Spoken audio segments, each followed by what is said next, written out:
CPM സംസ്ഥാന സമ്മേളന നഗറിൽ സ്ഥാപിക്കുവാനുള്ള ദീപശിഖയും വഹിച്ചുകൊണ്ടുള്ള റാലിക്ക് കരുനാഗപ്പള്ളിയിൽ ഉജ്ജ്വല വരവേൽപ്പ് നൽകി. വയലാർ രക്തസാക്ഷി മണ്ഡപത്തിൽ നിന്നും CPM സംസ്ഥാന സെക്രട്ടേറിയറ്റ് അംഗം PK ബിജു ക്യാപ്റ്റനായി എത്തിയ ജാഥയെ ജില്ലാ അതിർത്തിയായ ഓച്ചിറ പ്രയാറിൽ നിന്നാണ് സ്വീകരിച്ചത്.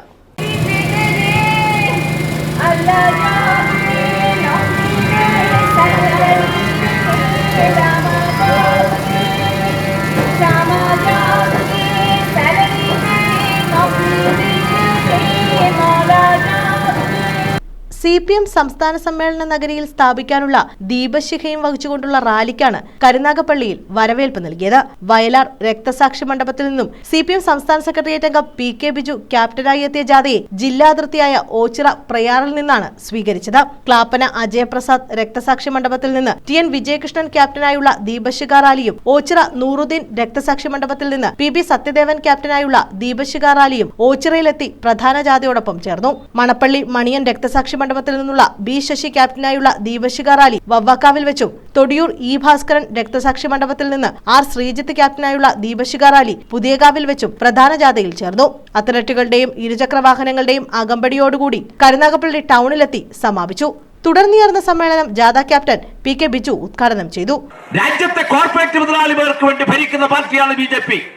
7 പതിറ്റാണ്ടുകാലം ഈ രാജ്യമുണ്ടാക്കിയ സമ്പത്ത് മുഴുവൻ അദാനിക്കും അംബാനിക്കും വീതം വെച്ചു കൊടുക്കുകയാണ് മോദി സർക്കാർ.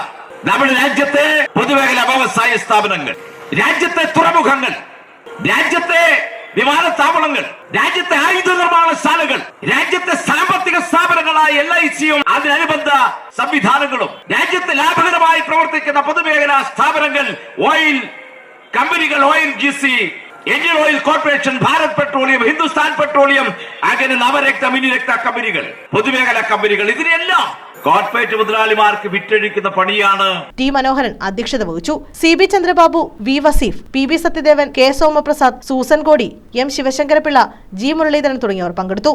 സാധാരണക്കാരായ മനുഷ്യന്റെ അന്തസ്സോടെ, അഭിമാനത്തോടെ, ആർജവത്തോടെ ഈ സമൂഹത്തിൽ ജീവിക്കാൻ കഴിയുന്ന ഒരു സാഹചര്യം ഉണ്ടാക്കിയത്. അതിന്റെ ഭാഗമായിട്ടാണ് കാർഷിക പരിഷ്കരണം നടപ്പാക്കിയത്. EMS ഗവൺമെന്റ് അധികാരത്തിൽ വന്ന് ഏതാനും ദിവസം കഴിയുമ്പോൾ തന്നെ കുടിയൊഴിപ്പിക്കൽ നിരോധിക്കുന്ന നിയമം അത് നിയമസഭ കൂടുന്നതുവരെ കാത്തു നിന്നില്ല.